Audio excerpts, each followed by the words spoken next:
नमस्कार, मैं हूँ डॉक्टर शालिनी कृष्णा खरे।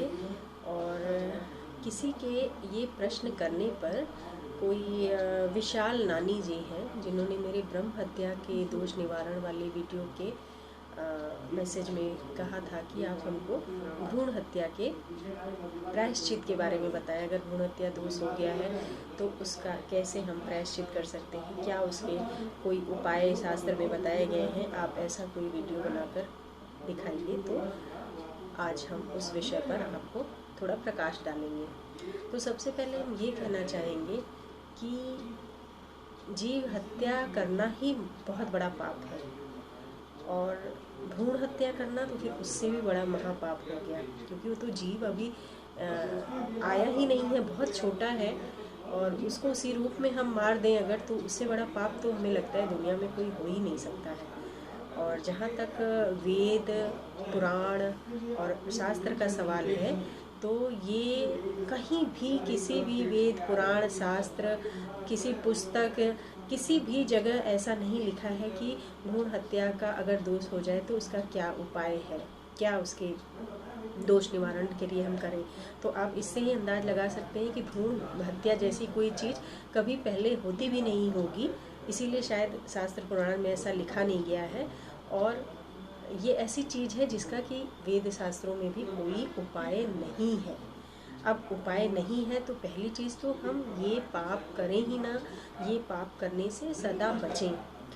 अगर किसी कारणवश किसी के दबाव में घर परिवार के बहुत तरीके की महिलाएं आती हैं, वो अपना दुख व्यक्त करती हैं कि उनको प्रताड़ना दी जा रही है कि पुत्र संतान के लिए।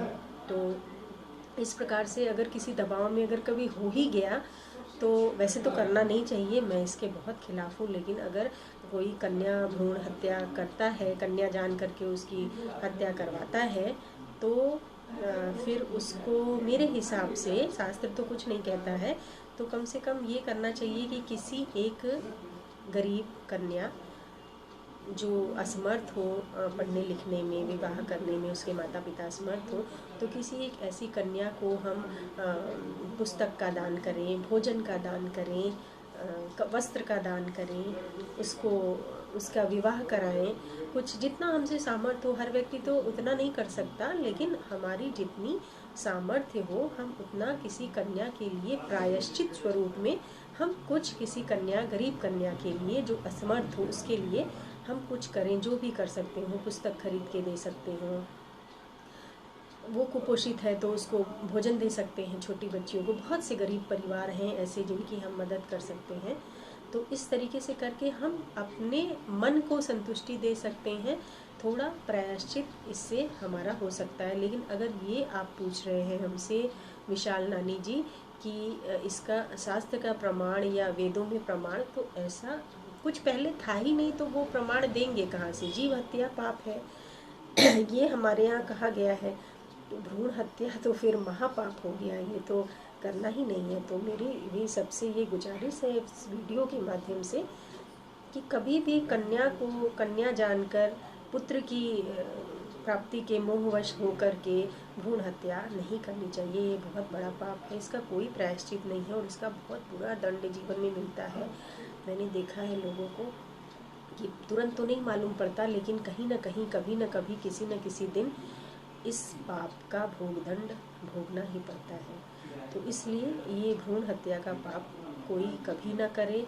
और यदि भूलवश किसी को हो गया है तो जैसा हमने बताया अभी पीछे, उस तरीके से किसी गरीब कन्या का, छोटी बच्ची का या बड़ी बच्ची का, किसी भी कन्या का, हम अपनी आत्मा की संतुष्टि के लिए उसकी मदद करें, उसको दान करें, उसका कहीं ना कहीं कुछ न कुछ किसी भी तरीके से, जो जिस तरीके की उसको आवश्यकता है उसकी आवश्यकताओं की पूर्ति करें, तो शायद किसी हद तक मेरे मन को शांति मिले। और इस पाप से थोड़ी सी ईश्वर शायद ये देखे कि इसको पश्चाताप है, तो थोड़ी दया दिखाएं कि हमें फिर वो दंड भोगना ना पड़े जो हमें भ्रूण हत्या पाप से भोगना पड़ता। तो ये है आपने जो प्रश्न पूछा उसका उत्तर।